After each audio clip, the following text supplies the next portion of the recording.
안녕하세요. 이번 시간에 신촌연합 겨울캠프 중급 5회차 강의를 맡은 유니스트 한동규입니다. 반갑습니다.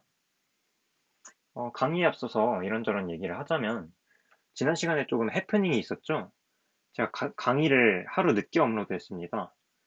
처음 녹화하는 강의다 보니까 말실수가 잦아서 녹화를 수차례 반복했는데 그러다 보니까 생각보다 녹화 작업이 많이 오래 걸리더라고요. 그래서 이 부분은 스스로 말실수에 관대해지려는 노력을 통해서 어느 정도 극복한 상태고요. 이번에는 대본을 좀 더 상세하게 써서 실수하더라도 금방 복구할 수 있게 준비를 해봤습니다. 그래서 수강 일정에 차질이 생긴 분들께 다시 한번 대단히 죄송합니다. 그리고 지난 MST 강의의 필수 문제 기한은 백준 그룹의 연습에서도 보이듯이 화요일이 아니라 수요일 저녁 8시까지로 설정되어 있으니 참고 바랍니다.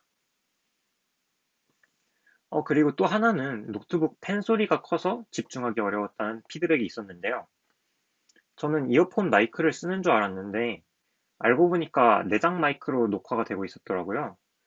그래서 이 부분도 아마 이번 강의에서 해결이 되었기를 바랍니다. 그래서 이번 시간에 배울 주제는 세그먼트 트리라는 주제입니다. 이거는 세그먼트 트리는 지난 시간에 배운 분할 정복의 아이디어를 응용한 자료 구조예요. ICPC 같은 대회 등에서 굉장히 자주 나오는 단골 소재인데 그래서 또 많이 이름도 들어보셨을 거예요. 이게 왜 그러냐면 굉장히 응용 범위가 넓어요. 그렇게 중요한 주제인 만큼 연습 문제도 평소보다 많이 6문제로 준비를 했고요. 좀 많다고 느끼실 수는 있지만 그만큼 또 중요하기 때문에 열심히 들어주시면 감사하겠습니다. 세그트리라고도 줄여 부르는데 이게 편하니까 그렇게 부를게요. 사실 또 세그트리는 이제 변형도 많아서 여기서 안 다루는 주제도 사실 많아요. 예컨대 이번 강의에서 레이트 프로퍼게이션이라는 걸 다루지 않기로 했는데 이게 많이 쓰이는 주제인데도 아무래도 한 회차 안에 이것까지 다루기에는 무리 같아서 이걸 빼고 대신에 기본 세그트리를 활용하는 문제들을 좀 다루기로 했어요. 그 밖에 다차원 세그트리라든지 다이나믹 세그트리, 퍼시스턴트 세그트리 뭐 그런 것들이 있는데 마지막에 말한 퍼시스턴트 세그트리는 아마 이번 캠프 고급 강의에서 배울 겁니다. 하여튼 세그트리가 중요하고 또 방대하다는 사실 기억해 주시고 강의를 시작하겠습니다. 자, 그럼 첫 번째로 가장 기본적인 세그트리 문제인 구간합 구하기 문제예요. 이 문제가 가장 대표적이기 때문에 이 문제를 통해서 세그트리가 어떤 자료 구조인지 한번 감을 잡아봅시다. 먼저 이런 식으로 n개의 수로 이루어진 배열이 있어요. 이 배열에 두 가지 쿼리가 들어올 건데요. 첫 번째 쿼리는 이제 어떤 위치에 있는 원소를 다른 값으로 바꿀 수 있습니다. 이런 식으로 배열의 원소를 업데이트할 수 있고, 두 번째 쿼리는 이제 어떤 구간이 주어질 거예요. 이런 식으로 세 번째 원소부터 일곱 번째 원소까지 라는 구간이 주어졌으면 여기 있는 원소들을 이렇게 전부 합하는 쿼리가 주어집니다. 그래서 여기 있는 원소들을 합하면 7이라는 값을 출력하게 되죠. 자, 이렇게 두 가지 쿼리가 있는데 이 문제를 가장 나이브하게 접근하자면 그냥 원소들을 배열로 관리하면 돼요. 그래서 1번 쿼리는 그냥 이 배열의 원소를 업데이트하는 쿼리가 되겠죠. 2번 쿼리는 구간이 이렇게 있으면 원소들을 하나하나 보면서 반복문으로 더해주는 방식으로 구할 수 있습니다. 이때 시간 복잡도는 각각 1번 쿼리 5원에다가 2번 쿼리 5n이라는 시간이 걸리겠죠. 근데 이 문제는 쿼리 수를 q라고 할게요. q가 엄청 커요. 엄청 많아요. 그래서 쿼리당 비고 n은 택도 없고 훨씬 빠른 방법을 찾아야 합니다. 너무 오래 걸려요, 이거는. 그래서 뭐 비고에 로그 n 뭐 이런 식으로 빠른 방법을 찾을 거예요. 그리고 또 이 문제가 1번 쿼리만 있거나 2번 쿼리만 있으면 상당히 쉽게 풀 수 있는데 두 개가 동시에 들어오기 때문에 어려운 문제인 겁니다. 그래서 만약에 1번 쿼리만 있으면 이게 5원의 시간으로 풀리죠. 그리고 또 2번 쿼리만 있을 경우는 좀 뒤에서 알아볼 건데 아무튼 한번 이 문제를 차근차근 단계적으로 접근해 봅시다. 자, 먼저 1번 쿼리가 없다면 이라는 상상을 해볼 수가 있겠죠. 방금 얘기했듯이 1번 쿼리가 없다는 것은 배열에 업데이트가 없다. 즉 배열이 고정되어 있다라고 말할 수 있습니다. 배열이 고정되어 있으면 전처리라는 걸 할 수가 있어요. 이 배열의 어떤 특성들을 그때그때 계산하는 게 아니라 미리 뽑아내서 2번 쿼리를 이제 처리할 때 반복적으로 뽑아낸 그 특성들을 재사용하는 거죠. 여기서 사용할 특성이라는 게 무엇이냐 하면 바로 누적합 개념이에요. 영어로는 prefix sum이라고 하는데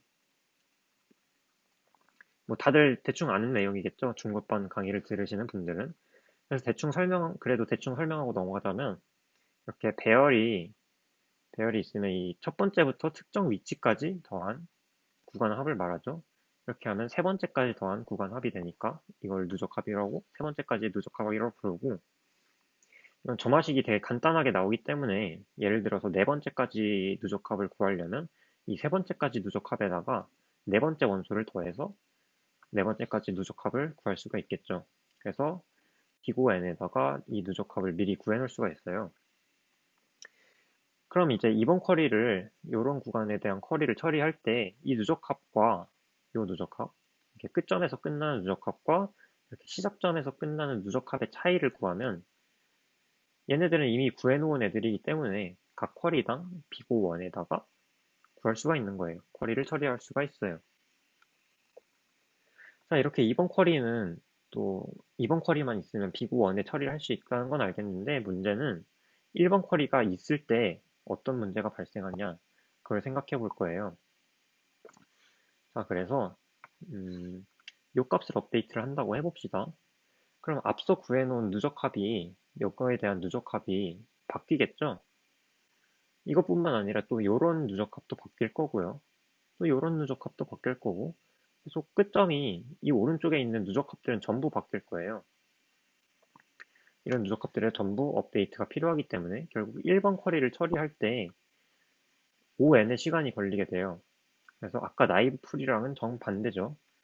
아까 나이브 풀이는 1번에 5원 시간이 걸리고 2번에 5n의 시간이 걸리는데 이번엔 정반대로 1번이 오래 걸리고 2번이 짧게 걸리는 문제가 됩니다. 문제가 발생을 해요. 근데 아무튼 이 문제의 핵심은 2번 쿼리를 처리해서 어떻게 출력하는 거니까 얘를 빠르게 처리하는 방법이 누적함 말고 다른 건 없을까? 또 그 다른 방법을 사용했을 때 1번 쿼리도 같이 빠르게 되는 그런 방법 이런 생각을 해볼 수가 있겠죠. 네, 그 방법을 하나 소개할 거예요. 그건 바로 지난 시간에 배운 분할 정복 기법입니다. 그래서 다시 이 구간에 구간 합을 구한다고 하면은 문제를 분할하는 과정이 있어야겠죠. 이렇게 반으로 쪼개 봅시다. 그럼 부분 문제가 이렇게 나뉘고 이렇게 요 구간 합을 구하는 문제로 나뉘고 다시 오른쪽 문제도 마찬가지로 요 구간 합을 구하는 문제로 이렇게 나뉘게 되겠죠. 근데 분할 정복은 이제 재기적으로 답을 구하기 때문에 더 작은 문제의 답을 이미 알고 있다고 가정을 하고 두 문제의 답을 합치죠. 그래서 이 문제의 경우에는 문제의 답을 합치는 방법이 자, 이제 이 문제의 답이 4가 되고 이 문제의 답이 3이 될 건데 그 말인즉슨 이제 이 구간의 합이 4가 되는 거고 이 구간의 합이 3이라는 거죠. 그래서 이 두 개를 그냥 더해주기만 하면 단순히 더해주기만 하면 전체 문제의 답을 알아낼 수가 있어요. 그럼 분할 정복을 해서 합치는 방법을 알았고 이제 또 생각해야 될 게 베이스 케이스가 어떻게 나오는지인데 그래서 이렇게 하자. 이거를 이렇게 합시다. 자, 이렇게 첫 번째로 이렇게 나눴어요. 왼쪽 문제를 이렇게 나누면 첫 번째로 쿼리 구간과 분할 정복할 구간이 전혀 겹치지 않는 경우가 있겠죠. 그러니까 지금 요게 쿼리로 주어진 구간인데 분할 정복할 구간은 요 구간이에요. 그럼 이게 완전히 겹치지 않기 때문에 여기 있는 수들을 더할 필요가 없어서 그냥 합을 0이라고 리턴을 해줘요.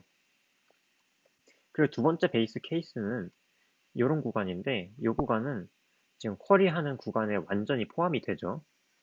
이렇기 때문에 지금 이 보고 있는 이 구간의 전체 합을 더해서 리턴을 해주면 됩니다. 마이너스 3 더하기 7 해서 4죠. 근데 여전히 분할 정복을 풀어도 이 원소들을 매번 하나하나 더한다?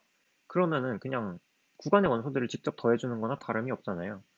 그러니까 맨 처음에 봤던 나이브 풀이 있죠. 그 for문 해서 반복문 해서 돌리는 그거랑 다름이 없어서 이것도 그냥 ON의 시간이 걸려버려요. 그럼 비효율적이죠. 근데 이 비효율을 해결하기 위해서 한 가지 관찰을 합니다. 그게 뭐냐면 매번 이 원소들을 더해줄 필요 없이 그냥 이렇게 나눠진 부분 문제의 합을 미리 저장을 해놓는다는 거예요. 이게 가능한 이유가 뭘까요? 분할 정복을 할 때 문제들이 계속 똑같은 형태로 나눠지기 때문이죠.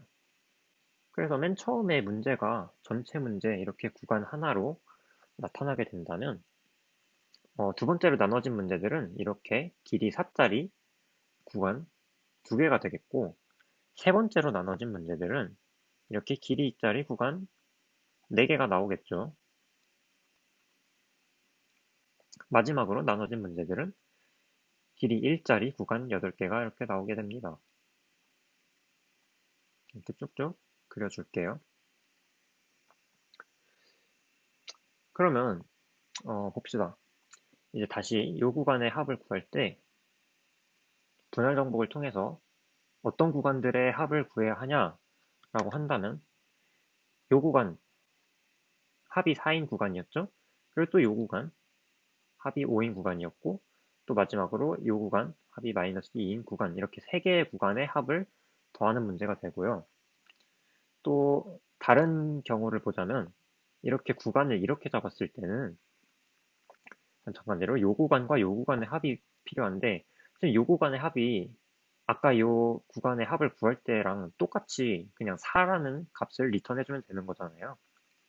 그렇기 때문에 이 구간들의 합을 미리 계산을 해 놓을 수가 있어요. 이렇게 빨간색으로 표시한 구간들의 합만 미리 계산을 해 놓으면 어떤 구간이 들어와도 분할 정복을 통해서 빠르게 구할 수 있다는 말입니다. 그럼 이 구간들의 합은 어떻게 미리 계산을 하냐? 그건 되게 간단합니다. 먼저 길이 1짜리 구간들, 되게 자명한 구간들부터 그냥 바로 채워주고요. 그냥 원소들과 똑같이 채우면 되죠. 이제 그 다음 구간들을 보면은 이 구간은 왼쪽으로 쪼개진 구간과 오른쪽으로 쪼개진 구간의 합이죠. 이런 식으로 합을 적어줍니다. 마찬가지로 그 위쪽 구간도 합을 계속 쭉쭉 적어놔 주시면 되겠습니다. 그래서 결국은 이번 쿼리를 할 때마다 로그 n 시간에 답을 구할 수 있는 거예요. 그럼 이제 마지막으로 1번 쿼리를 어떻게 처리할까라는 의문이 남는데 이거는 이제 봅시다. 이 원소를 업데이트한다고 가정을 해봅시다. 예를 들어서 이거를 3이라고 업데이트를 해줄게요. 그러면 이제 미리 전처리 해놓은 이 구간들의 합이 있잖아요. 여기서 영향을 받는 원소들이 어떤 구간들이 있는지를 보면은 이 구간이 영향을 받고 이 구간이 또 영향을 받고 이 구간 그리고 마지막으로 이 구간이 영향을 받는데요. 이 구간들은 이제 공통적으로 이 7이라는 이 위치에 있는 원소를 포함하고 있는 거고 이제 이거를 업데이트 할 때 그냥 구간이 점점점 넓어지면서 위로 가잖아요. 이렇게 위로 따라가면서 구간을 업데이트 해주기만 하면 되는 거예요. 근데 잘 보시면 이 구간들이 일종의 트리 형태를 이루고 있어요. 트리 형태를 이루고 있다는 게 무슨 말이냐? 이 구간을 하나의 노드로 보는 거예요, 각각. 이렇게 노드로 보고 나면 왼쪽으로 쪼개진 구간이 있고 오른쪽으로 쪼개진 구간이 있는데 그거를 각각 자식 노드라고 보는 거죠. 이런 식으로 자식 노드 2개씩 이진트리 형태로 나타나지는데 그러면 이제 이 원소를 포함한 구간은 계속 부모 노드를 따라가면 그 원소를 포함한 구간들이 되는 거예요. 자, 이렇게 구간의 트리로 나타나기 때문에 이걸 세그먼트 트리라고 부르고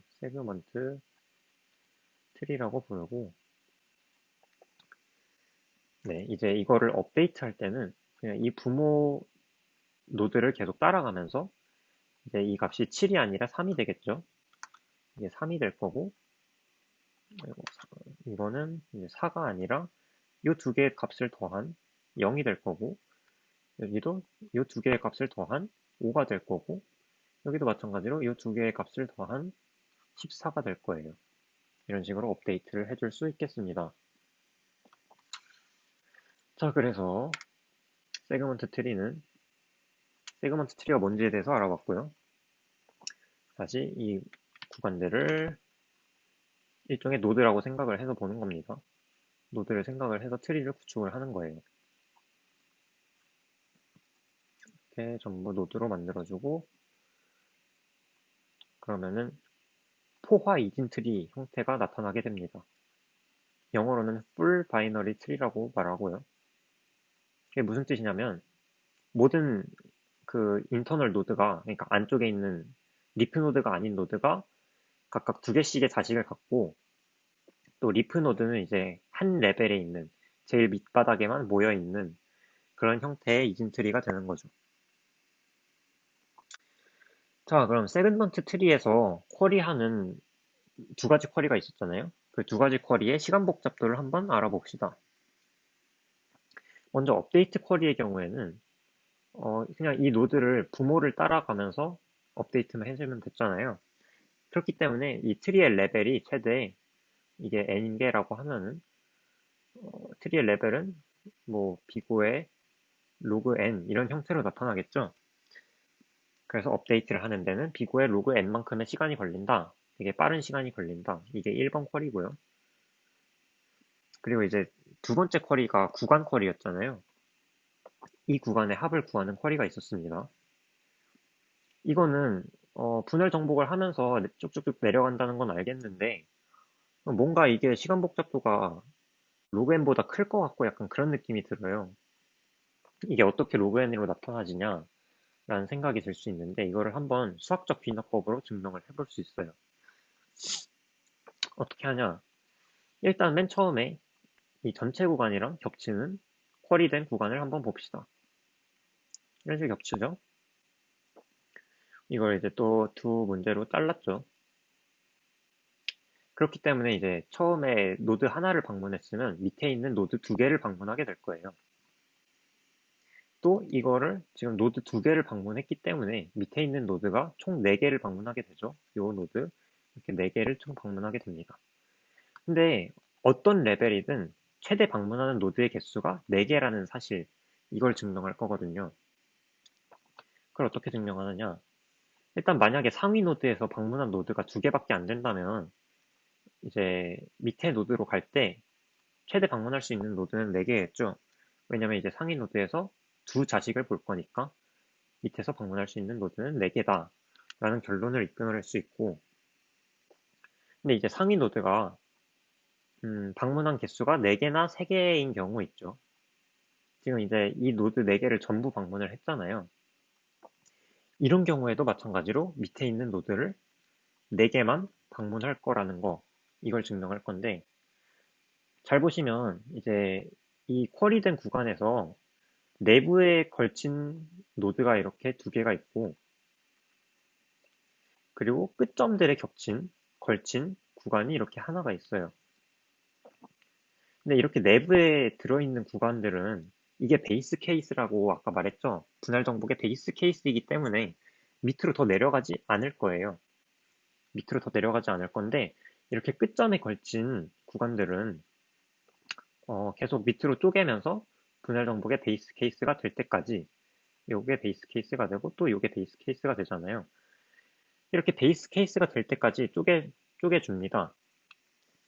근데 이 구간의 끝점이라는 건 2개밖에 없기 때문에 결국 이 단계가 4개의 노드를 방문을 한다고 해도 밑으로 내려가는 노드는 2개밖에 안 되는 거고, 그래서 그 두 개, 지금 보니까 이 노드도 베이스 케이스네요. 그러니까 이 노드도 제외를 해주면 최대 밑에 노드가 4개만 방문된다는 사실 알 수 있습니다. 이렇게 두 가지 쿼리가 전부 비고의 로그 n에 이루어진다는 사실을 알아냈고요. 그럼 이 세그먼트 트리를 어떻게 구현하는지를 한번 알아볼 거예요. 봅시다. 일단은 지금 n이 8이었잖아요. 여기서는 8이라는 수를 임의로 정했는데 왜 이렇게 정했냐 하면 2의 거듭 제곱이기 때문이에요. 2의 3승이죠. 2의 3제곱이기 때문에 이렇게 분할 정복으로 문제를 반으로 쪼개기가 되게 수월합니다. 근데 n이 2의 거듭제곱이 아닌 경우가 있을 수도 있잖아요. 그런 경우에는 어떻게 하냐면 그냥 n을 늘려서 2의 거듭제곱으로 만들어줘요. 예를 들어서 n이 그냥 6이었다. 그래서 배열이 요만큼만 주어졌다. 그러면 그냥 여기 있는 값들을 0으로 채워서 길이 8짜리 배열을 만들어주면 됩니다. 그래도 이제 여기에서만 이제 구간 쿼리가 이루어질 거기 때문에 업데이트도 마찬가지고. 그래서 여기 있는 값들은 이 세그먼트 트리의 구간 쿼리와 업데이트 쿼리를 하는데 영향을 전혀 주지 않아요. 여기가 0으로 채워져 있기 때문에 여기서 이제 다 더해도 그냥 이 두 개의 합만 나오게 되는 거죠. 그렇게 이제 n을 2의 거듭제곱으로 맞춰준다. 세그먼트 트리의 크기를 2의 거듭제곱으로 맞춰준다는 점이 있는데요. 이제 n을 늘려서 2의 거듭제곱으로 만들어주는 과정. 그리고 이제 두 가지 구현 방법이 있는데 탑다운 구현 방법과 탑다운 그리고 바텀업 구현 방법이 있어요. 바텀업 구현 방법이 있는데 저희는 분할 정복을 가지고 설명을 시작을 했기 때문에 탑다운 방식이 이제 위에서부터 내려간다는 방식이거든요. 그래서 이 탑다운 방식이 저희 설명에 더 어울리는 방식이고, 바텀업의 경우에는 이제 밑에서부터, 이 리프 노드부터 본 다음에 점점점 올라가는 방식인 거예요. 그래서 바텀업 방식을 설명하는 대신 탑다운 방식을 설명을 하려고 해요. 그래서 구현을 어떻게 하는지 한번 봅시다. 일단은 이게 포화 이진 트리라고 했잖아요. 풀 바이너리 트리는 대표적인 예시가 있죠. 바로 우선순위 큐에 쓰이는 힙이라는 자료 구조예요.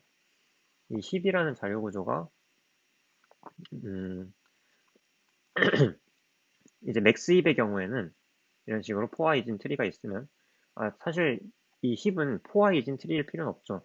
이렇게 끝에 원소 몇 개가 잘려 있어도 되는데 하여튼 이렇게 이진 트리가 있으면 이 원소가 이 원소 두 개보다 크다라는 조건을 만족하는 어떤 이진 트리인 거죠.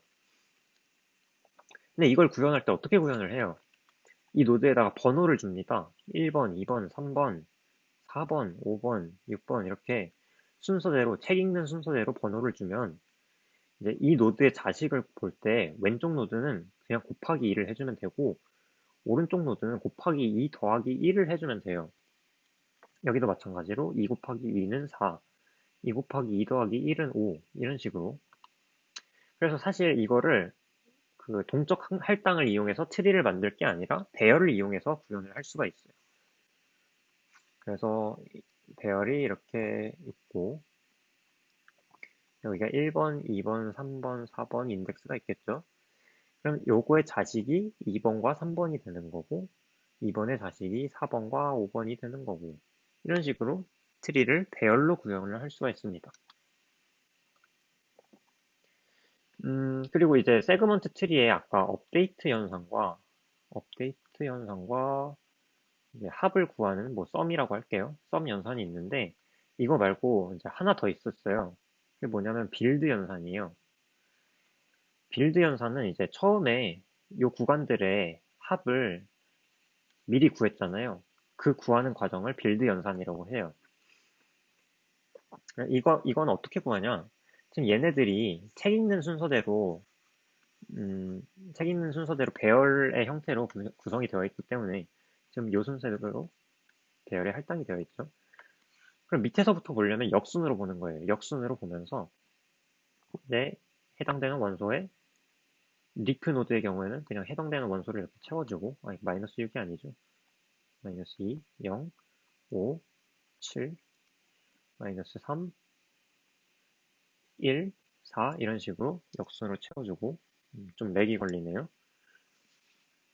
그런 다음에 이제 그 다음 줄로 가면은 이 밑에 있는 두 노드의 합을 구하면 되잖아요. 4, 5, 여기는 4, 5 이런 식으로 역순으로 채워주면 그게 빌드 연산이 됩니다. 네, 역순 폴문을 돌려주시면 됩니다.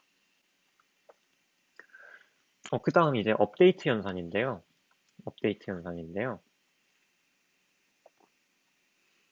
이거는 마찬가지로 여기서 반복문을 통해서 루트 노드까지 쭉쭉 올라가는 경로를 만들 수가 있어요.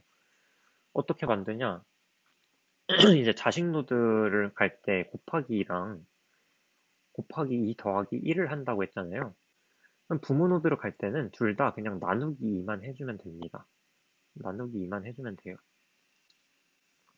그래서 아까 여기가 1번 노드였고 이거 2번, 3번 노드였으니까 2번을 2로 나누면 1이 되고 3번을 2로 나누면 마찬가지로 정수형 나눗셈 연산이니까 벌임이 돼서 그냥 1이 됩니다. 그래서 반복문으로 루트까지 가는 경로를 쭉쭉 보면서 얘네들이 이 밑에 있는 자식 노드 두 개의 합으로 업데이트를 계속 시켜주면 돼요. 이게 업데이트 연산이었고 마지막으로 이제 대망의 썸 연산, 썸 쿼리가 있는데요. 이게 이제 좀 구현이 복잡하죠. 이거는 제기를 돌 때 현재 트리의 노드 n, 그리고 현재 트리의 노드가 이제 구간의 형태로 나타나잖아요. 그래서 제일 왼쪽에 있는 원소의 인덱스와 제일 오른쪽에 있는 원소의 인덱스를 각각 관리를 할 거예요. 그걸 nl, nr이라고 할 거예요. 왜냐면 노드의 left, 노드의 right니까. 그 다음에 마지막으로 이 쿼리를 할 때 주어지는 쿼리가 있을 거 아니에요. 구간이 있을 거 아니에요. 그거의 왼쪽 값을 L, 오른쪽 값을 R이라고 할 거예요. 그래서 L, R 이렇게 5가지 인자를 갖고 제귀를 돌립니다. 그래서 이제 문제를 반으로 쪼개죠. 반으로 쪼갤 때 미드 값은 뭐 NL 더하기 그리고 NL 더하기 NR에 오프 바이 원 에러 주의하시고요. 이런 식으로 중간 좌표 여긴가? 아니지. 여기 좌표가 주어질 거예요. 그럼 이제 문제를 두 개로 쪼개게 되니까 이제 전체 문제가 이거면 그 아래 문제는 일단 왼쪽 자식은 n 곱하기 2였죠. n 곱하기 2, 노드 번호가 n 곱하기 2가 되고 그 노드의 구간 왼쪽 값은 그대로 nl, 그 다음에 구간 오른쪽 값은 미드 마이너스 1이 되죠. 미드 마이너스 1. 여기가 미드니까 여기가 미드 마이너스 1인 거예요. 그 다음에 LR은 그대로 유지를 해서 가져갑니다. LR 이런 식으로. 그리고 이제 오른쪽 문제를 볼 때는 또 노드의 번호가 n 곱하기 2 더하기 1이었고요. 구간의 왼쪽 값은 미드, 오른쪽 값은 그대로 NR이 따라가게 되고 LR은 마찬가지로 그대로 따라가게 됩니다. 그래서 요 쿼리의 결과와 요 쿼리의 결과를 재기적으로 알아낸 다음에 이 두 개를 그냥 단순하게 더해주면 되겠죠. 뭐 베이스 케이스는 따로 구현을 해주시면 되고요. 이렇게 해서 세그먼트 트리의 구현이 설명이 완료가 되었습니다. 제가 사실 또 이제 지난 시간에 코드를 안 드렸는데, 코드를 통해서 설명하면 좀 자세하게 알 수 있을 것 같다는 피드백이 또 있었어요. 근데 이번에 이제 슬라이드에 코드까지 넣지는 못했고, 대신에 코드를 따로 제공을 해드릴게요. 제가 이번 구간 합 구하기 문제에 맞았습니다를 받은 코드를 드리면 그걸 보고 한번 세그먼트 트리의 구현을 공부해 보시기 바랍니다. 자, 여기까지 세그먼트 트리 설명이었고요. 그럼 이제 이 세그먼트 트리를 어떤 경우에 사용할 수 있을까를 한번 생각을 해봅시다. 일단 첫 번째로 알아본 게 구간의 합을 구하는 경우였죠. 구간의 합을 구하거나 이제 배열에 있는 어떤 값이 업데이트 되거나 이런 경우에 세그먼트 트리를 쓸 수가 있고 또 두 번째로 구간의 최대값을 구하는 경우가 있습니다. 이거는 마찬가지로 이제 구간 노드를 합쳐줄 때 그냥 이 두 구간 노드의 최대값을 취해주면 되는 거예요. 그 부분만 차이점이 있고 이제 나머지는 전부 동일합니다. 그래서 이 노드를 업데이트 할 때도 그냥 여기서 쭉쭉 올라가면서 이제 자식 노드의 최대값을 구하는 식으로 업데이트를 해주면 되겠죠. 이렇게 두 가지가 흔히 쓰이는 경우인데 좀 특이한 케이스들이 있어요. 이게 뭐냐면 결국 세그먼트 트리라는 건 분할 정복을 응용한 거잖아요. 근데 이제 분할 정복으로 풀리는 문제인데 거기에 구간 쿼리가 많이 주어져요. 그래서 그 구간마다 반복적으로 풀어야 하는 경우, 이런 경우에도 세그먼트 트리를 적용을 할 수가 있다는 사실. 이거는 이제 지금 다음 문제 말고 다다음 문제에서 어떤 유형이 있는지를 한번 알아볼 거예요. 자, 그렇게 한번 다음 문제를 가봅시다. 이 문제는 이제 순열이라는 문제인데 얘도 구간합 세그트리를 약간 응용을 하는 문제예요. 그래서 1부터 n까지 수가 한 번씩 쓰여 있는 수열이 있고요. 이런 걸 순열이라고 하죠. 이제 이런 식으로 1부터 8까지의 수가 한 번씩 쓰여 있습니다. 그리고 i 앞에 있는 수들 중 i보다 큰 수들의 개수 ai가 주어져요. 이게 무슨 말이냐 하면 예를 들어서 1번 앞에 있는 1보다 큰 수의 개수는 지금 4 하나뿐이죠. 그래서 ai의 배열이 이런 식으로 나타납니다. 1번 앞에 있는 큰 수의 개수 하나, 2번 앞에 있는 큰 수들의 개수는 하나, 둘, 셋, 넷, 다섯 해서 5개가 되고요. 이런 식으로 쭉쭉쭉 A를 채워 나갈 수가 있어서 그런 AI가 주어져요. 이 원래 수열은 안 주어져요. 목표는 원래 수열을 이렇게 복원하는 것이 목표입니다. 자, 그러면은 이제 여러 가지 접근 방법이 있을 텐데 일단 생각해 볼 수 있는 게 가장 먼저 알 수 있는 정보가 무엇일까? 그 정보부터 먼저 채워나가면 되지 않을까라는 생각을 해볼 수가 있어요. 예를 들면 이 위치에 들어가는 수를 지금 알 수 있을까? 또는 지금 이제 1부터 8까지가 있는데 이 중에 당장 위치를 알 수 있는 수가 있을까? 그럼 뭐 위치에 이제 어떤 순서대로 볼지 그거 전략을 생각을 해볼 수가 있는데 예를 들면 위치의 오름차순, 내림차순으로 볼 수도 있고 아니면 요 수들의 오름차순, 내림차순으로 볼 수도 있고 그쵸?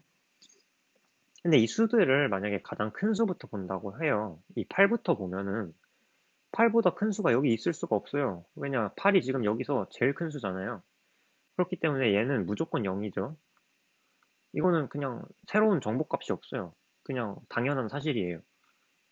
근데 만약에 가장 작은 수인 1부터 본다고 하면은 1 앞에 1보다 큰 수가 하나 있어. 근데 1은 여기서 제일 작은 수야. 그럼 다른 모든 수가 1보다 큰 수잖아요. 그렇기 때문에 1 앞에는 그냥 수가 하나 있다라고 해석을 해도 되고, 그럼 1은, 두 번째에 있겠구나. 두 번째에 있겠구나. 라는 사실을 알 수가 있습니다. 이런 식으로 1을 넣고, 그 다음에 작은 수부터 오른차순으로 본다고 했죠. 그래서 1을 넣었고, 2를 보면은 2도 이제 1을 제외하고 나머지 다른 수들보다 작은 수잖아요. 그렇기 때문에 1을 제외하고 여섯 번째죠. 왜냐면 이제 앞에 수들이 5개가 있는 거고 그 다음 수가 2니까. 그래서 첫 번째, 두 번째, 세 번째, 네 번째, 다섯 번째, 여섯 번째에 2가 위치하게 됩니다. 그럼 3도 마찬가지죠.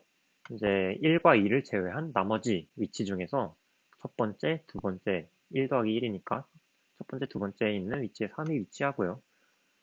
네, 이런 식으로 쭉쭉쭉 1부터 8까지를 전부 채워 넣을 수가 있습니다.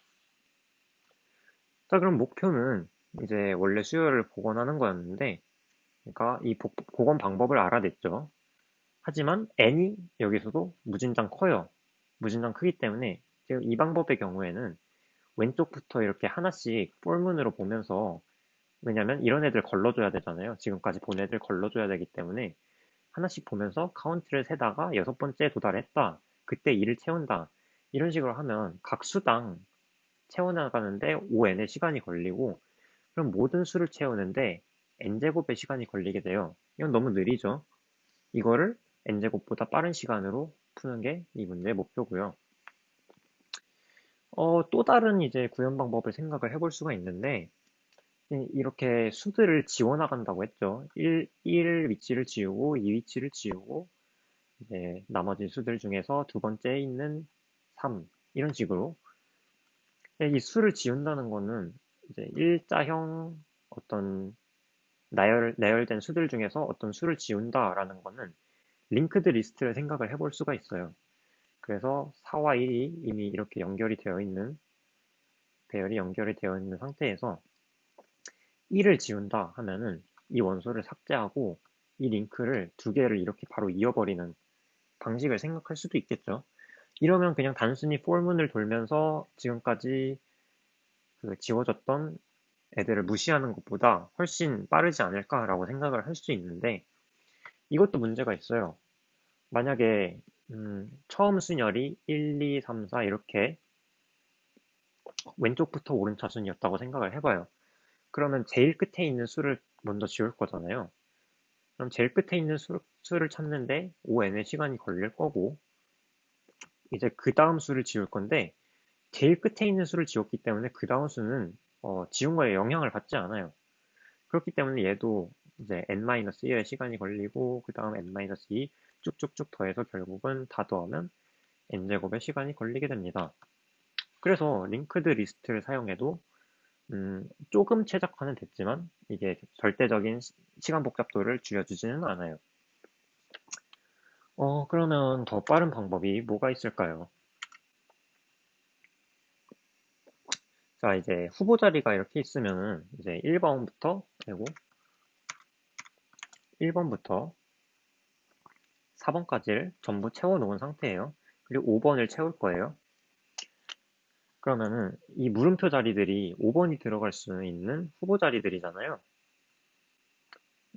그래서 후보 자리가 이렇게 있으면 여기서 5번에 대응되는 A 배열 값 있죠. 이게 1이니까 5는 이제 여기서 두 번째 위치에 들어가게 될 거예요.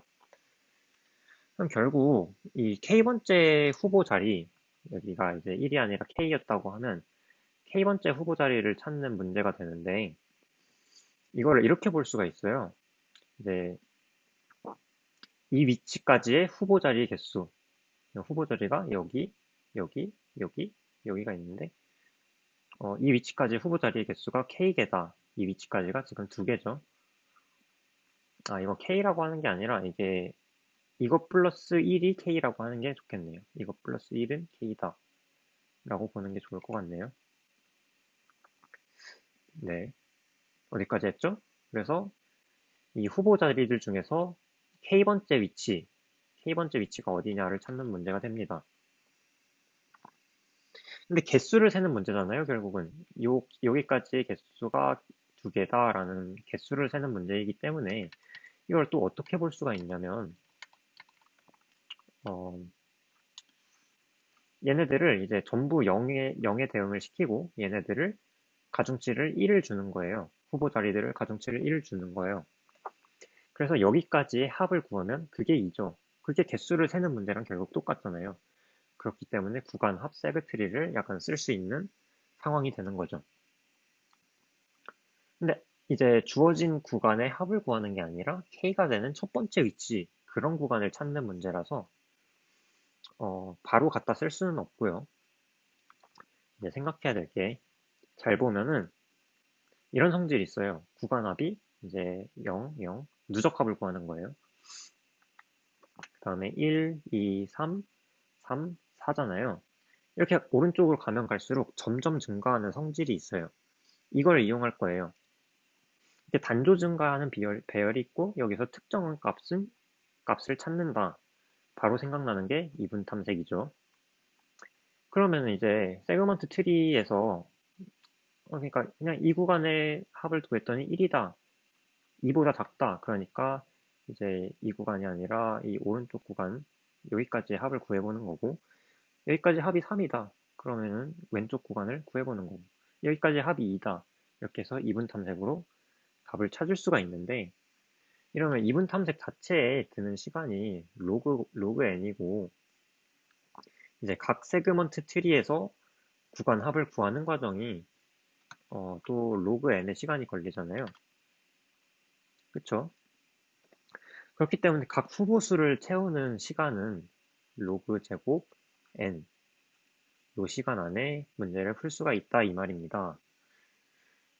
근데 저희는 그냥 이렇게 단순히 이분 탐색을 통해서 아까 본 구간 앞 세그먼트 트리를 그냥 갖다 박아버리는 이런 풀이를 보려고 이 문제를 가져온 게 아니에요.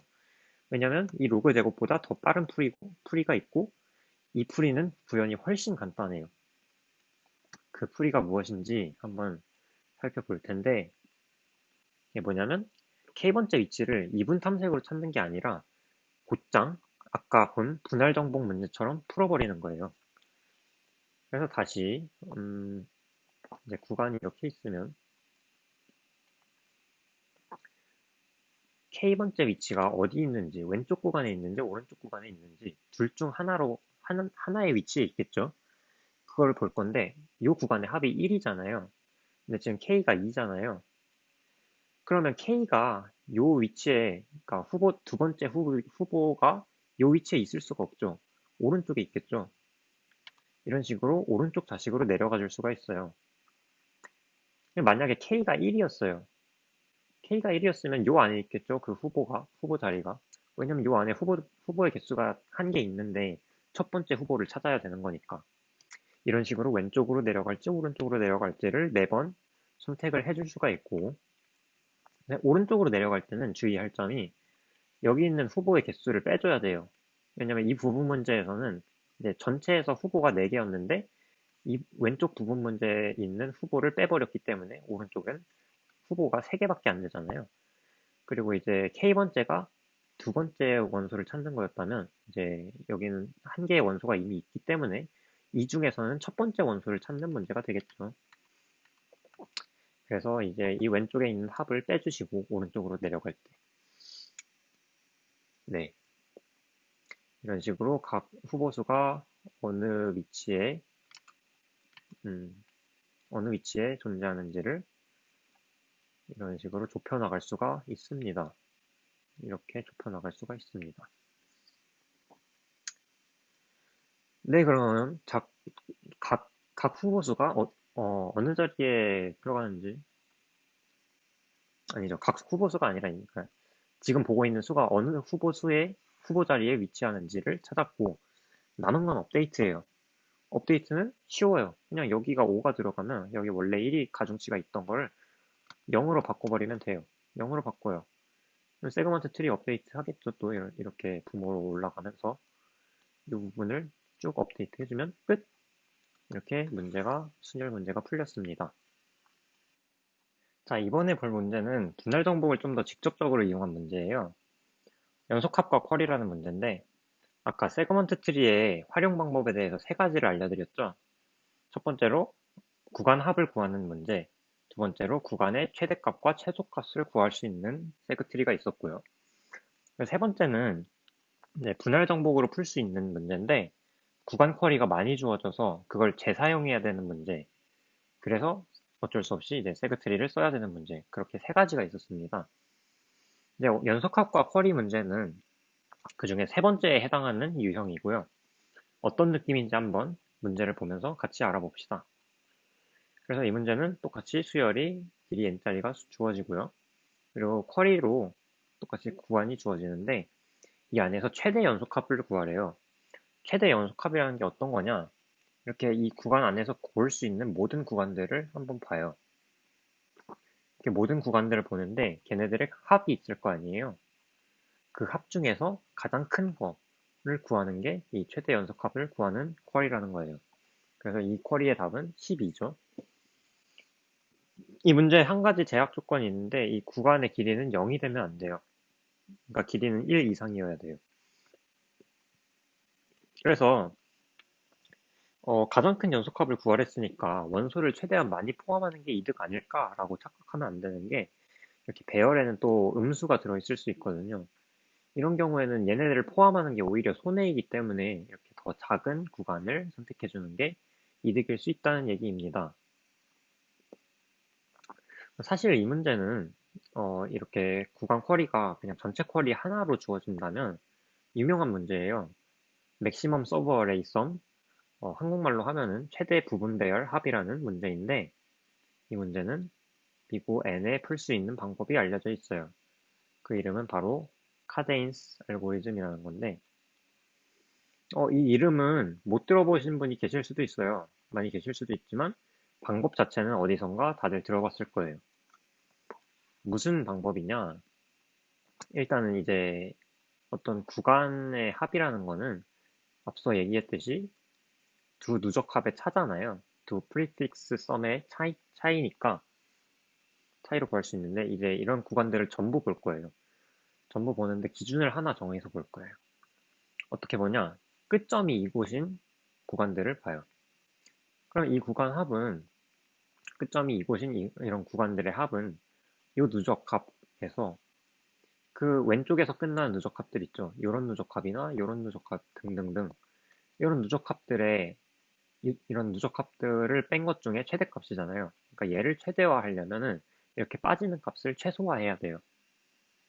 그렇기 때문에 저희는 이 왼쪽에서 끝나는, 그러니까 여기 이 끝점보다 왼쪽에서 끝나는 모든 누적합 중에서 최소값을 관리를 할 겁니다. 최소값을 관리를 할 거예요. 그리고 이제 이 구간의 끝점이 여기뿐만 아니라 뭐 이런 데도 있을 수 있고 이런 데도 있을 수 있고 다양하게 있잖아요. 그렇기 때문에 이 끝점을 왼쪽부터 시작해서 쭉 밀 겁니다.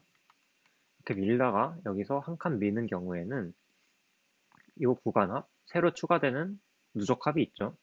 이 누적합과 지금까지 관리한 최소값을 이제 새로 최소를 취해주는 거예요. 그래서 이 최소를 업데이트를 하겠죠. 이런 식으로 끝점을 밀어가면서 이런 요 점에서 끝나는 구간 중 합이 최대인 걸 구하는 알고리즘을 카데인스 알고리즘이라고 하고, 이 시간 복잡도는 비고의 n이 되겠죠. 근데 이거를 이제 우리 연속합과 쿼리 문제에다가 적용을 하려고 하면 결국 쿼리의 구간이 이렇게 길어져 버리면 이 끝점을 스위핑 하는데도 오래 걸리기 때문에 쿼리당 비고의 n 시간이 걸려 버려요. 이건 이 문제를 풀기에는 너무 긴 시간이죠. 그래서 좀 더 빠른 방법을 찾아야 합니다. 자, 그 다른 방법이라는 게 무엇이냐? 이 문제도 마찬가지로 구간합 문제처럼 분할 정복으로 풀어볼 거예요. 그럼 풀어야 하는 문제 쿼리는 이런 쿼리가 되겠죠. 이런 쿼리에서 이제 최대 연속합을 구하는 건데 문제를 반으로 쪼개요. 분할 정복이니까. 그럼 이제 왼쪽 문제가 이 구간에서 최대 연속합을 구하는 문제가 될 거고, 오른쪽 문제는 이 구간에서 최대 연속합을 구하는 문제가 되겠죠. 그럼 이것들 중에서 최대값을 구하면 되나요? 아니죠. 왜냐면 이렇게 중간에 걸치는 구간이 있을 수 있으니까. 근데 잘 보면 고를 수 있는 구간은 이렇게 세 가지 경우밖에 없어요. 왼쪽에 포함된 구간, 오른쪽에 포함된 구간, 그리고 이렇게 중간에 걸치는 구간. 그리고 이제 이 왼쪽에 있는 최대 연속합은 뭔가 재기적으로 답을 알고 있다고 가정을 하기 때문에 이 가운데 걸친 경우만 잘 구해주면 되죠. 오른쪽도 마찬가지로 알고. 자, 그럼 이건 어떻게 구하느냐? 가운데 걸쳤다는 거는 여기서 이렇게 중간 나눠진 선에서 왼쪽으로 뻗어나가고 또 오른쪽으로 뻗어나간다는 거니까 이 왼쪽 문제에서 오른쪽에 맞닿아 있는 구간들, 그러니까 이런 구간이나 이런 구간, 이런 구간, 이런 구간들이 있겠죠. 이것들 중에서 최대값을 찾고, 최대값이라는 건 합이 최대인 거. 그리고 또 마찬가지로 오른쪽 문제에서도 왼쪽에 맞닿아 있는 구간들, 이런 구간들 중에서 합이 최대인 걸 찾는 거예요. 그래서 그 두 개를 각각 합쳐주면 이 중간에 걸친 구간의 최대 값이 나오겠죠. 최대 합이 나오겠죠. 근데 이거를 그냥 매번 이제 재기적으로 아니라 반복문으로 돌리면서 찾아 나가면은 오래 걸리게 돼요. 그냥 분할 정복을 생으로 하는 것과 같은 효과이기 때문에 이제 분할 정복으로 푸는 것뿐만 아니라 분할 정복의 중간 결과를 재사용할 줄 알아야지 이 세그트리의 개념이 되는 거죠.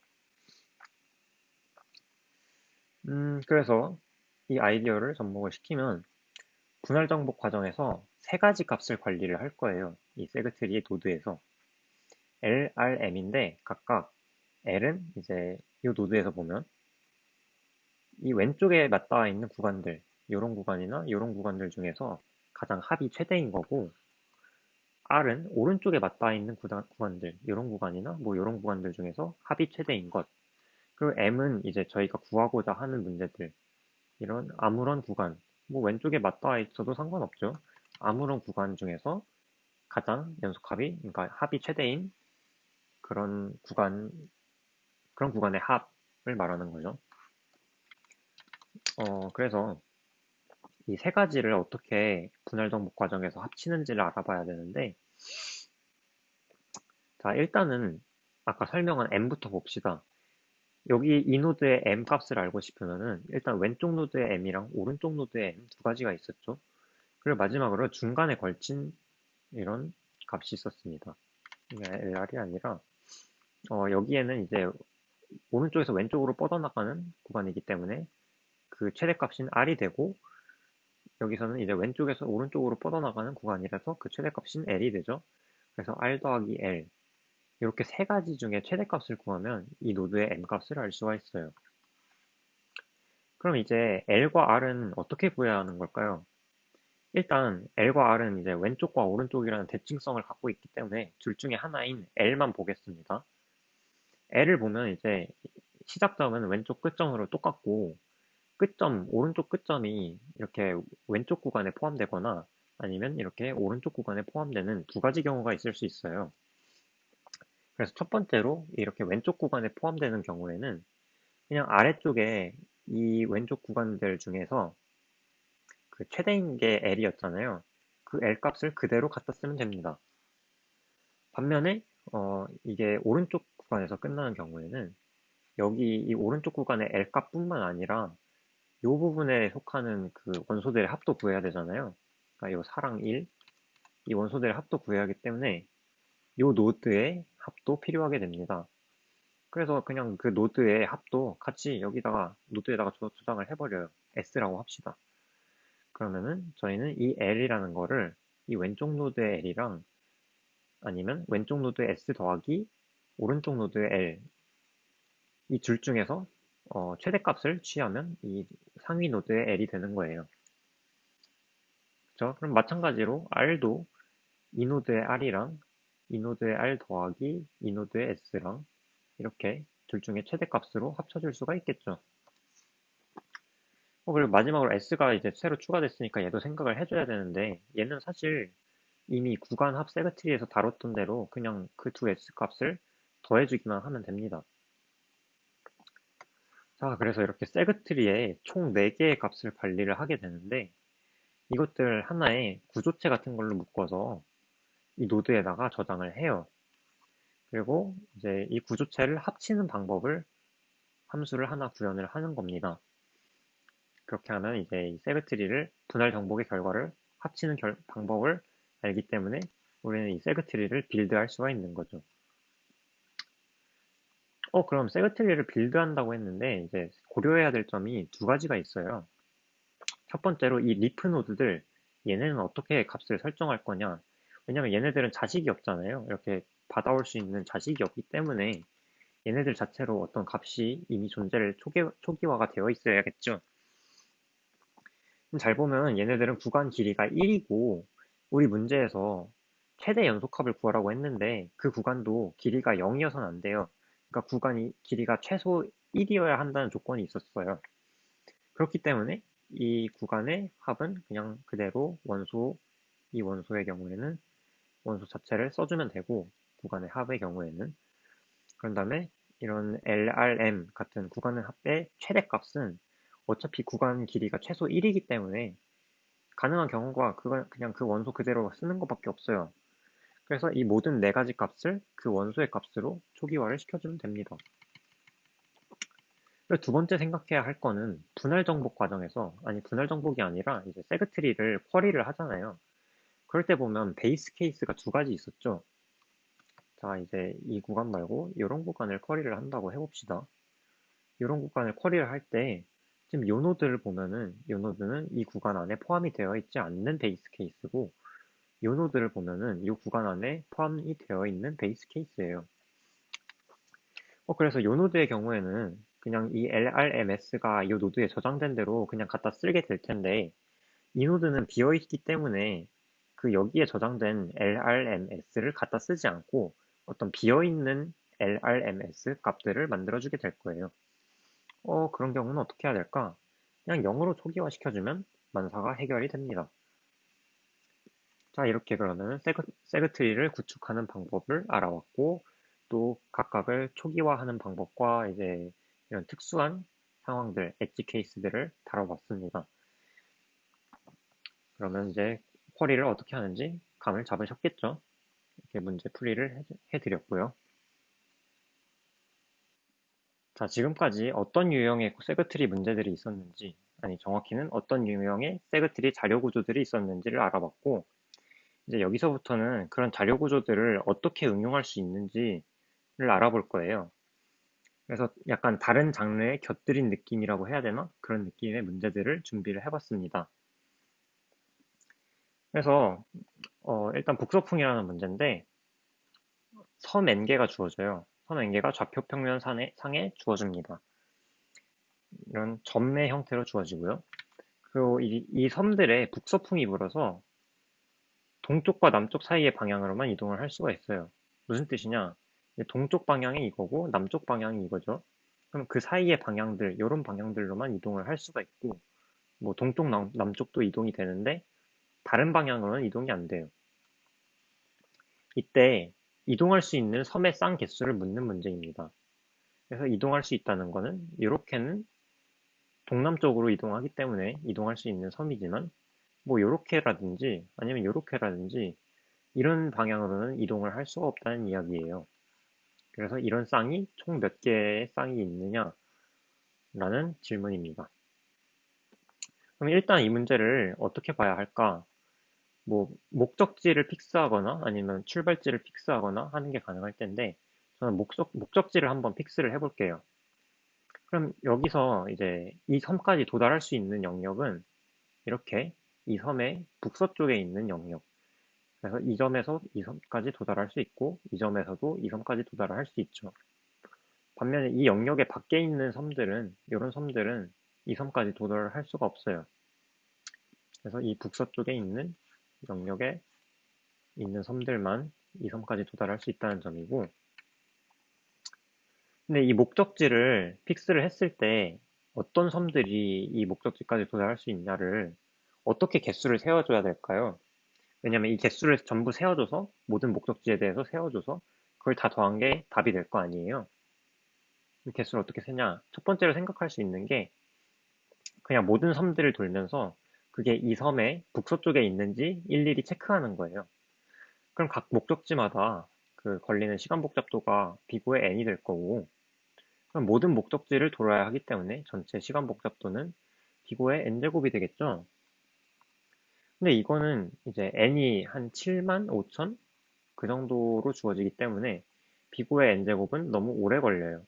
이 문제를 시간 안에 풀 수 없는 시간 복잡도입니다.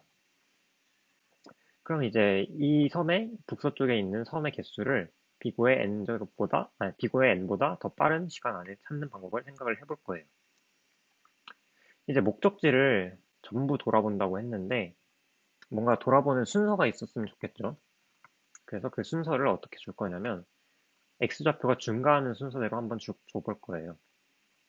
이게 저번에 봤던 이제 MST 때도 어떤 문제였더라? 개구리 점프인가? 그 문제에서 라인 스위핑이라는 걸 다룬 적이 있는데요.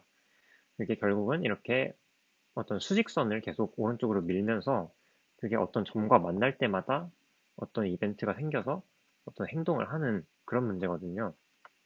그러니까 그런 알고리즘이거든요. 그래서 이 문제도 라인 스위핑을 써서 한번 풀어보려고 해요.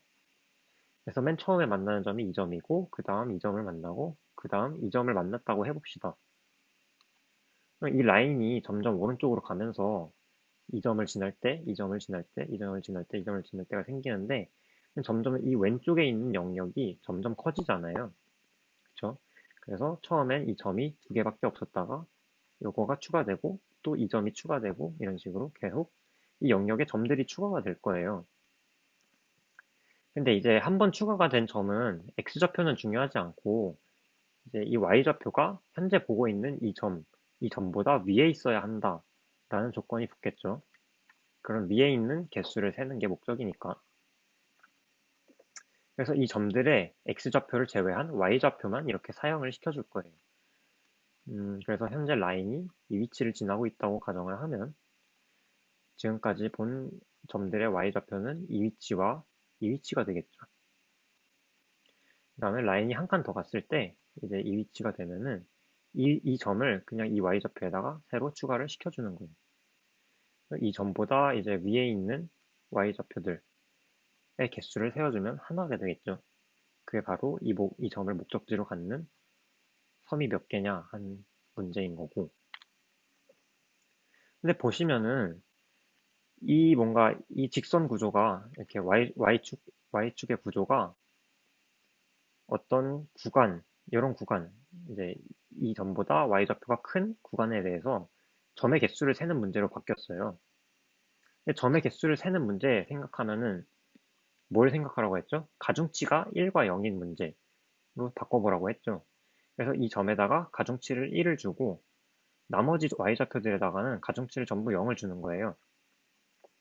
이렇게 했을 때 그냥 구간 합을 구하는 문제로 바뀌게 되는 거죠. 그래서 이 구간 안에 있는 점의 개수 몇 개냐? 그냥 이 구간에 있는 가중치의 합을 전부 구해주면 그냥 1이다 라고 결론을 내릴 수가 있는 거고. 그래서 결국은 이 라인 스위핑을 하면서 하는 연산이 두 가지가 있는데, 첫 번째로 이 점을 이 세그먼트 트리에다가 추가하는 연산, 그리고 두 번째로 이 구간, 이렇게 y좌표가 어떤 이 현재 보고 있는 점보다 큰 구간에 대해서 합을 구하는 두 가지 연산이 있는 세그먼트 트리를 관리하게 됩니다. 그렇죠? 결국은 구간 합 세그먼트 트리인 거예요. 이렇게 문제를 풀 수 있는 방법이 있고, 근데 문제가 한 가지 있어요. 그 문제가 뭐냐? 지금 이 x좌표와 y좌표의 범위가 마이너스 10의 9승부터 10의 9승까지로 이루어져 있어요.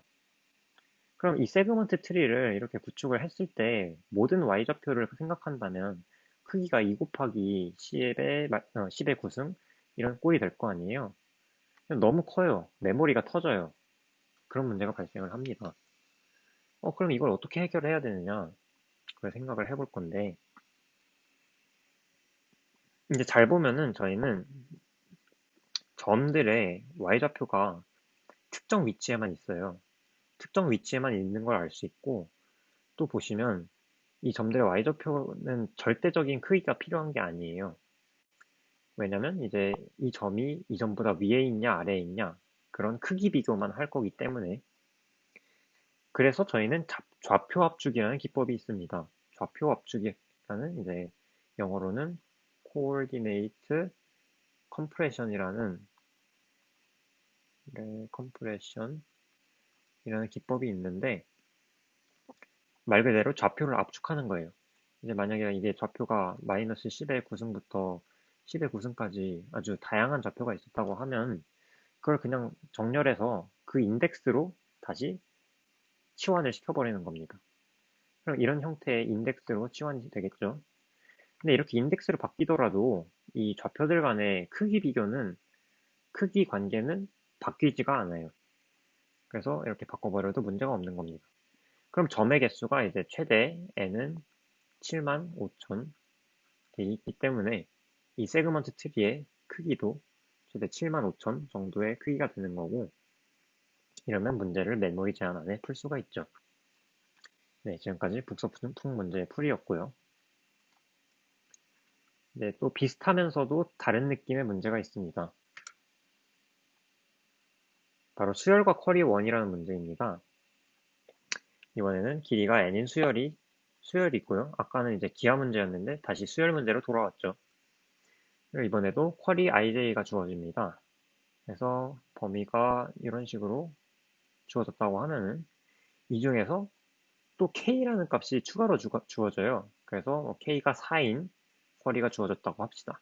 그럼 이거보다 큰 원소의 개수가 몇 개냐? 이렇게 두 개죠. 그래서 이 쿼리에 대한 답은 2라는 걸 알 수가 있습니다. 뭔가 쿼리 내용이 어려워졌죠. 왜냐? 쿼리에 구간뿐만 아니라 인자가 하나 더 들어갔어요. 그래서 단순히 어떤 고정된 k에 대해서 예를 들면 k가 4인 입력만 주어진다고 생각을 하면 이런 경우에 대해서는 문제를 분할 정복으로 풀 수가 있다고 해도 k가 바뀌어 버리면 방금 푼 문제가 이제 무용지물이 돼요. 그러니까 뭐 이런 식으로 구간을 나누는데 이제 k가 4일 때 이 구간에 대해서 그 답을 구했다고 해도 k가 3일 때 이 구간에 대한 답은 모르죠.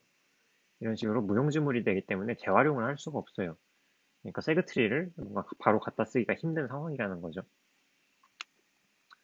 그럼 이걸 어떻게 풀어야 될까요? 결론부터 말하자면 이 문제는 오프라인 쿼리라는 기법을 사용합니다. 이게 무엇이냐? 오프라인? 이거는 이제 온라인 쿼리랑 오프라인 쿼리 두 가지가 있어요. 온라인 쿼리, 그다음에 오프라인 쿼리 두 가지가 있는데, 오프라인 쿼리가 두 가지 있는데, 이거는 이제 쿼리를 주어지는 순서대로, 그리고 그 순서가 어떻게 주어지는지도 몰라요. 다음에 어떤 쿼리가 올지도 모르고, 그러니까 그냥 주는 대로 받아 먹는 거예요. 주는 대로 처리를 하는 거고, 반면에 오프라인 쿼리는 미리 어떤 쿼리들이 주어질지가 다 목록이 나와 있습니다. 근데 이 쿼리들끼리 뭔가 서로 간에 영향이 없어요. 그래서 얘를 처리한 다음에 그 다음 얘를 처리하고 그 다음 얘를 처리하고 이런 식으로 순서를 막 바꿔도 상관이 없는 문제를 오프라인 쿼리 문제라고 합니다. 이게 이제 중요한 점이 이 쿼리가 서로한테 영향을 미치지 않는다고 했는데 이게 왜 중요하냐면 만약 이 쿼리를 처리한 뒤에 값의 변경이 일어났다든지 아니면 이 쿼리의 결과를 이 쿼리에서 쓴다든지 이런 식으로 종속성이 생기잖아요. 그럼 이거를 순서를 맘대로 바꿀 수가 없거든요. 근데 이런 종속성이 없어야지 오프라인 쿼리 기법을 사용을 할 수가 있는 겁니다. 그래서 지금 보시면은 이 쿼리가 종속성이 있을까요? 없을까요?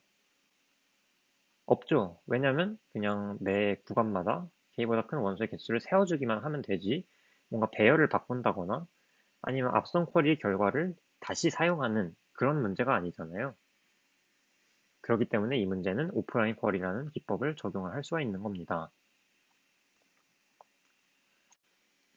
자, 이제 쿼리를 원하는 순서대로 처리를 할 건데 그 기준은 어떻게 잡아야 할까요?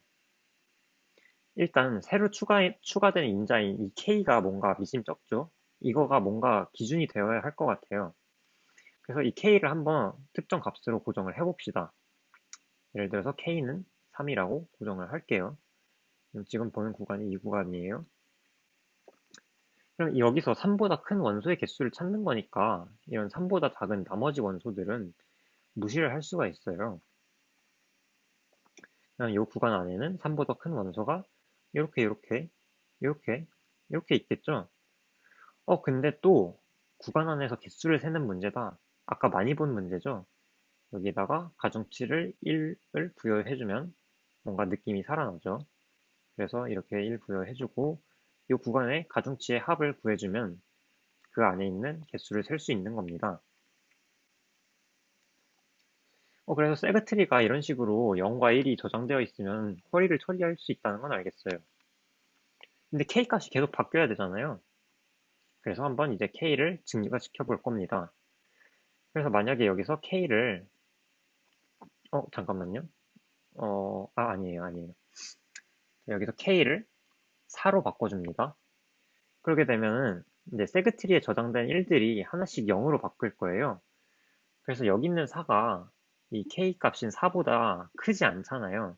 근데 이제 k보다 큰 원소의 개수를 세라고 했으니까 이거는 이제 개수에서 제외를 시켜야 되죠. 그래서 얘도 가정치를 0으로 만들고 지워버려요.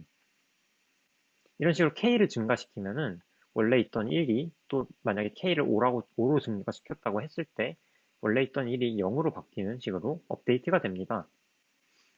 그 다음 이제 또 6으로 증가를 시키면 0으로 바뀌고 마지막으로 7로 증가를 시키면 0으로 바뀌고 이런 식으로 전부 0이 될 때까지 k가 증가를 하겠죠. 그래서 두 가지 연산이 있는 거예요. 첫 번째는 이런 구간에 대해서 그 구간의 가중치의 합을 구하는 연산. 두 번째는 이 구간에 있는 가중치를 업데이트 하는데 1에서 0으로 바꾸는 연산.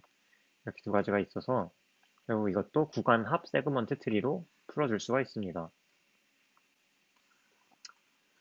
그래서 K가 작은 것부터 순서대로 보면 이제 된다는 건 알겠어요. 그럼 구현을 어떻게 해야 될까요? 일단 A랑 K의 범위가 이 문제의 경우에도 10의 9제곱으로 굉장히 큰데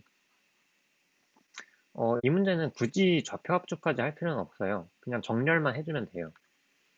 일단 K를 1씩 증가시키는 거는 1씩 증가시키는 거는 무리고요. 왜냐면 이 범위를 전부 탐색하기 힘드니까.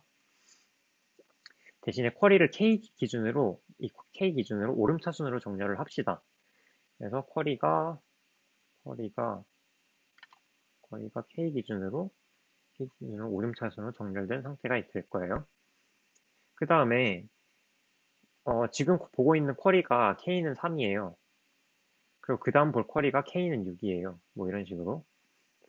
그럼 이 다음 쿼리를 갈 때 K가 증가를 하잖아요. 그럼 이제 보고 있는 배열 A가 있어요. 이 배열 A도 지금 이 배열을 말하는 건데, 이 배열의 값들을 정렬을 미리 시켜줄 거예요. 정렬된 배열을 그냥 B라고 할게요. 그럼 마이너스 2, 3, 0, 1, 4, 5, 6 이런 식으로 되겠죠. 지금 K가 3이었을 때는 이제 맨 처음에 세그트리가 전부 1로 초기화가 됐을 거 아니에요. 이 상태에서 K보다 작은 값들을, 이런 값들을 전부 0으로 업데이트를 시켜줬겠죠. 그래서 이 배열 B에서 보면 이 값들은 전부 0으로 업데이트를 해준 뒤에요. 그래서 그 다음으로 업데이트를 대기하고 있는 놈이 이 녀석에 대한 포인터를 저장을 하고 있습니다. 그래서 K가 6으로 증가할 때 이 포인터를 계속 증가를 시켜요. 어디까지 증가를 시키느냐? 이 6보다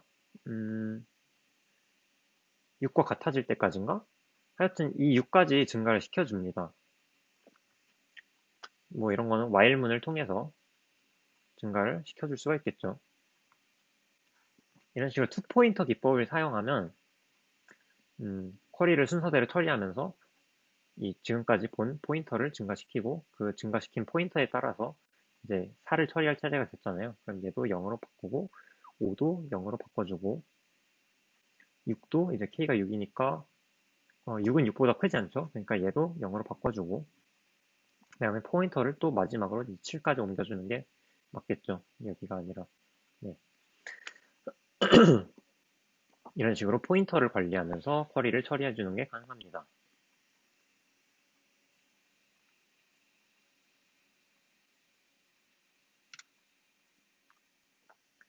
대망의 마지막 문제, 회사문화 3입니다.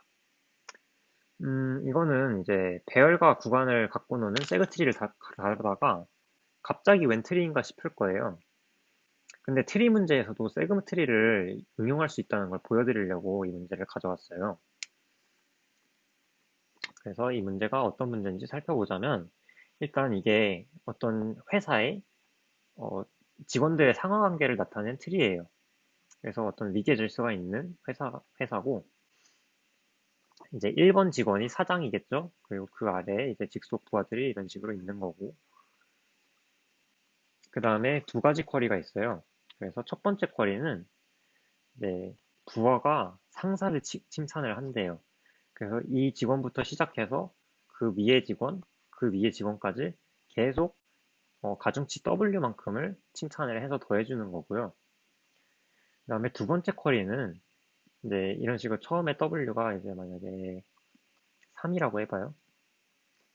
그리고 두 번째 칭찬을 받는 직원이 뭐 이 직원이다 하면은 이 직원의 5만큼 칭찬을 했어요. 여기다 5를 더해주겠죠. 그래서 I번째 직원이 칭찬을 받은 정도를 출력하는 게 두 번째 쿼리예요. 이 두 번째 쿼리는 이제 만약에 3번 직원이 얼마나 칭찬을 받았는지 보려면 여기에 저장된 값인 3 더하기 5는 8. 그래서 8을 출력하게 되겠죠. 이런 두 가지 종류의 쿼리가 있는 문제인데 자, 이거를 나이브하게 생각하면 그냥 방금 한 것처럼 쿼리 1은 그냥 직원의 상사를 쭉 따라가면서 그 직원들에다가 W 값을 더해주고 쿼리 2는 그냥 단순히 이 노드에 저장된 W 값 총합을 출력하면 되는 그런 나이브한 방법이 있겠죠. 근데 문제는 이 트리가 아주 높아서 상사를 따라가는 경로가 엄청 긴 경우가 있을 수 있어요. 그래서 지금은 이제 트리가 어느 정도 밸런스가 잡힌 상태인데 트리가 막 일직선이에요. 이런 식으로 일직선이에요.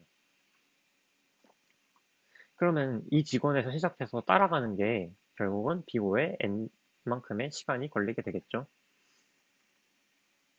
이런 경우를 항상 생각을 해야 돼요.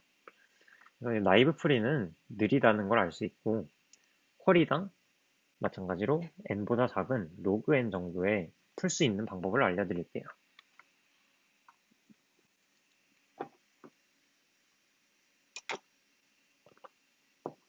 먼저 결론부터 말씀드리자면 이런 트리에서 쿼리가 있는 문제들은 웬만하면 그 쿼리를 서브 트리에 대한 문제로 바꿔주면 풀기가 편합니다.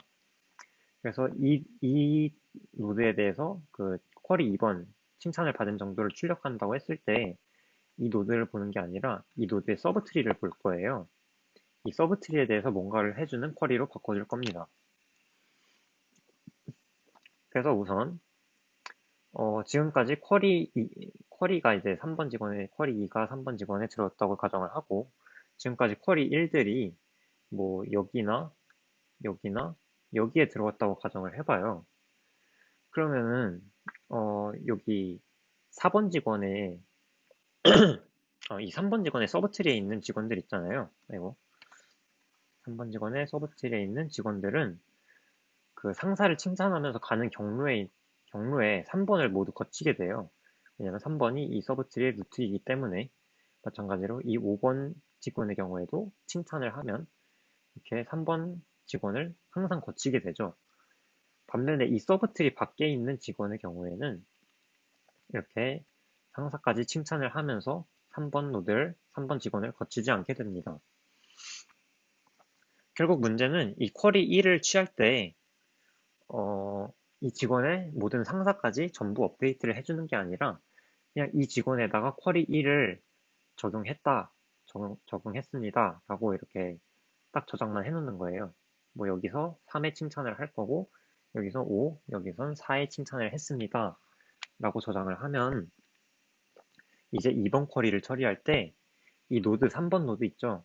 이 3번 노드의 서브트리에 있는 모든 가중치의 합을 구하는 문제가 됩니다. 그러면 이렇게 노드 가중치를 업데이트하거나 그러니까 여기다가 뭔가 가중치를 업데이트하거나 아니면 서브트리에 저장된 가중치의 합을 구하는 문제가 됐어요. 근데 세그트리랑 되게 비슷한 느낌이죠. 세그트리도 이제 배열에서 어떤 값을 업데이트하거나 아니면 어떤 구간의 합을 구하는 문제였는데 이 문제는 이제 어떤 값을 업데이트하거나 아니면 구간이 아니라 서브트리의 값을 합을 구하는 문제로 바뀌었잖아요. 상당히 비슷한 느낌이라는 걸 받을 수가 있습니다. 차이점은 구간이라는 점과 서브트리라는 점뿐이고요. 그래서 이 서브트리를 이제 좀 과감하게 쭉 펼칠 거예요. 펼쳐서 구간으로 만드는 좀 마법 같은 발상을 해볼 수가 있어요. 자, 잘 보세요. 트리의 바깥쪽을 이렇게 따라가서 쭉 따라가는 경로를 그리면 어떻게 될까요? 이 경로가 하나의 직선이에요. 직선이 아니라 곡선이에요. 그래서 이 곡선을 하나의 직선으로 쭉 펼칠 수가 있겠죠. 그리고 또 이 서브트리가 예를 들어서 이 3번 서브트리를 거치는 경로를 보면은 하나의 구간을 이뤄요. 이 점에서 이제 3번을 방문했다가 쭉 서브트리를 따라가서 다시 이 점에서 나오잖아요. 이렇게 하나의 구간을 이루게 됩니다. 이렇게 쭉 따라가는 구간을 이뤄요. 진짜 방금 이제 말했던 것처럼 선을 펼쳤더니 세그먼트 트리를 활용할 수 있도록 서브트리가 구간이 됐어요. 진짜 마법 같죠? 근데 이제 이 곡선이 그럼 어떤 곡선일까를 알아야 되는데, 이 곡선은 사실 DFS 하는 과정에서 나오는 곡선이에요. 잠깐만요. 이것만 지우기가 힘드네. 네, DFS를 통해서 정점을 방문하는 순서예요. 그래서 1번을 방문하고 나면 이 왼쪽 서브트리, 여기를 쭉 방문을 하게 되죠. 그런 다음에 방문한 다음에 다시 나오고, 그 다음에 또 3번 서브트리를 쭉 방문한 다음에 다시 나오고, 이런 식으로 모든 서브트리를 방문한 다음에 다시 1번으로 돌아오게 됩니다. 이렇게 대기적으로 서브트리를 모두 방문한 다음에 돌아온다는 성질 때문에 서브트리를 단 하나의 구간으로 이렇게 단 하나의 구간, 여기서도 단 하나의 구간으로 펼칠 수가 있는 겁니다. 그래서 이거를 정확한 순서로 한번 작성을 해볼 텐데요. 이제 1번 노드를 방문하죠. 그 다음에 2번 노드를 방문하고 6번 노드를 2번 방문할 거예요. 이렇게 들어올 때 한 번, 나갈 때 한 번, 2번 방문할 거예요. 그 다음에 2번 노드를 또 다시 방문하고 그 다음에 1번 노드를 방문할 차례인데 이 노드는 사실 중간에 여러 번 방문하지 않을 거고 그 처음 들어갈 때랑 마지막에 나갈 때 이렇게 2번만 방문을 해줄 거예요. 그래서 1번 노드는 스킵하고 그 다음 2번에 시블링인 3번 노드로 갑니다. 그래서 3번 노드를 방문, 그 다음 7번, 4번, 그 다음에 3번 노드 스킵하고 5번, 3번 나오고 1번 나오고 이런 형태가 돼요. 이런 형태로 죄송합니다. 이런 형태로 노드를 각각 2번씩 방문하게 되죠. 이렇게 들어올 때 한 번, 나올 때 한 번, 2번씩 방문하게 되고 이렇게 트리를 하나의 직선으로 펼치는 걸 오일러 투어 테크닉이라고 불러요. 오일러는 이제 이름이니까 대문자로 써줍시다. 오일러 투어 테크닉이라고 불러요. 왜 트리인데 뜬금없이 오일러인가요? 오일러 경로라는 거는 이제 어떤 그래프에서 겹치지 않게 방문하는, 그러니까 간선을 겹치지 않게 방문하는 그런 거 아니었나요? 예를 들면 이런 게 있으면 이렇게 한북 그리하게 하는 거 아니었나요? 라고 생각하실 수 있는데 이제 잘 보면 트리 간선이 방향이 없잖아요. 그래서 이거를 두 방향으로 생각을 해줄 수가 있어요. 이런 식으로 이렇게 생각을 해주면 결국 이 경로가 하나의 오일러 뭐라고 하지? 오일러 패스를 이룬다는 걸 알 수가 있죠. 왜냐하면 이 내려가는 간선과 올라가는 간선을 한 번씩만 방문하기 때문에 그래서 일종의 오일러 경로라는 걸 알 수가 있고 그렇기 때문에 오일러 투어 테크닉이라는 이름이 붙었습니다. 하여튼 간에 이 오일러 투어 테크닉이 뭔지는 알았는데 그럼 여기서 이제 세그 트리를 어떻게 적용할지를 한번 볼 거예요. 자, 이제 3번 서브 트리에 이 아래에 있는 가중치의 합을 구한다고 했죠. 그럼 3번 노드를 들어간 게 이 위치고 3번 노드를 나간 게 이 위치니까 여기서 시작해서 여기서 끝나는 이 구간을 생각을 해줄 수가 있어요. 이 구간에 저장된 가중치들이 있을 거 아니에요. 그래서 여기 뭐 아까 4번 노드에다가 뭐 플러스 3을 하고 5번 노드에다가 플러스 5를 했죠. 그럼 여기 이 4번 노드에 플러스 3이 되어 있을 거고 이 5번 노드에 플러스 5가 되어 있을 거예요. 이제 들어가는 위치에만 업데이트를 해줄 건데 왜냐면 노드가 이제 2번씩 방문이 되기 때문에 그냥 딱 한 번만 업데이트를 해줘도 되는 거예요. 들어가는 위치에만. 그래서 이 구간에 가중치 합을 구하는 이 서브트리에 있는 가중치 합을 구하는 거나 마찬가지다라는 걸 알 수 있습니다. 근데 이 들어가는 시점이랑 나가는 시점은 어떻게 하나요? 라는 질문이 또 들어올 수 있는데 이건 이제 DFS 할 때 그냥 그때그때 이제 일종의 DFS 한 순서 그 카운트 값을 저장을 해요. 그래서 노드를 방문할 때마다 얘를 플러스를 시켜줍니다. 증가를 시켜줘요. 그래서 그 노드를 방문할 때, 첫 방문할 때 이제 in이라는 배열을 만들어서 in3에다가 현재 카운트 값을 저장을 시켜주고요. 그리고 이제 DFS를 뭔가 열심히 하겠죠. 서브트리를 열심히 방문한 다음에 다시 나올 때 out3에다가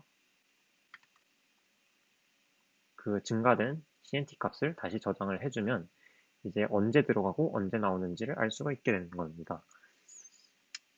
네, 이런 식으로 회사 문화 3문제까지 전부 풀어보겠습니다. 이제 마지막으로 연습 문제는 지금까지 본 문제들이고요. 이제 출석 문제가 좀 많죠. 좀 많은데 이거는 이제 지금까지 다룬 세그트리 주제가 많기 때문에 그거에 따라서 출석 문제도 많아진 거고요. 또 이번에는 지난 강의보다 좀 더 생각해야 되는 문제들로 준비를 했어요. 그래서 또 문제 아이디어에 대한 부분은 얼마든지 제공을 해드리니까 질문 얼마든지 부탁드리고, 이제 이 두 문제 지금 그룹을 묶어놨잖아요. 이렇게 두 문제, 네 문제, 두 문제로 그룹을 묶어놨는데 이건 무엇이냐? 일단 이 앞에 있는 두 문제의 경우에는 저희가 다루지 않은 유형의 문제예요. 사실 지금까지 다룬 유형의 문제랑 상당히 비슷할 수도 있는데 어떻게 보면 또 생소할 수도 있는 유형의 문제라서 이따가 대략적으로 설명을 해드릴게요. 그리고 또 이 문제의 경우에는 네, 솔브드 난이도가 골드로 낮게 매겨져 있는데 이게 아마 골드 2인가 현재 그렇게 되어 있는데요. 그 이유가 이분 탐색을 이용한 풀이가 많이 알려져 있기 때문이에요. 이제 LIS 문제라고 저번에 DP 첫 시간에 배울 때 배웠죠. 이제 그거를 n 제한을 아주 대폭 늘리는 문제인데 이거는 이제 DP로 풀 때는 뭔가 n 제곱의 시간이 들었다면 이거는 n 제한을 늘렸기 때문에 다른 방법을 생각해야 되고 그 중에 하나가 이분 탐색을 이용한 방법, 이분 탐색을 이용한 방법. 그리고 두 번째가 세그먼트 트리를 이용한 방법이 있어요. 그래서 둘 중에 이번 시간이 주제가 세그먼트 트리니까 세그먼트 트리를 이용해서 한번 풀어보셨으면 좋겠고, 이 방어선 문제도 이 문제랑 좀 비슷한 느낌의 문제라고 보시면 되겠습니다. 음, 그래서 이제 제가 이번에 지난 강의보다 좀 더 생각해야 되는 문제들로 준비했다고 했잖아요. 그래서 이 문제들을 약간 방향성을 알려줄 거예요. 어떤 방향으로 접근을 해야 하는지 그런 방향을 알려줄 테니까 스포일러를 원치 않는 분은 여기서 강의를 끝마치셔도 좋고, 문제들을 좀 풀이 방향성을 듣고 풀어보고 싶다 하시는 분들은 여기 남으셔서 마저 들으시면 됩니다. 그 전에 여기 두 문제들은 이제 좀 어려운 문제, 아이디어가 흥미로운 어려운 문제들이라서 어떤 아이디어를 쓰는지 방향에 대해서 제시를 하지 않을 거고요. 네, 나머지 문제들은 이제 대략적인 설명을 할 건데요. 일단 이 분류가 무엇이냐? 여기는 방금 말했듯이 어려운 문제들. 여기는 이제 다이아가 들어있는데도 어려운 문제가 아니죠.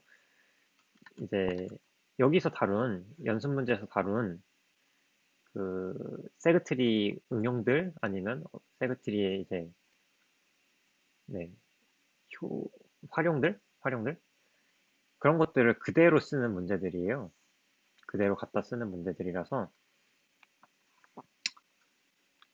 이제 이 랜덤 제너레이터 같은 문제는 여기 순열 있죠. 이 순열 문제를 할 때 k번째 수 구하기 그런 세그트리가 있었잖아요.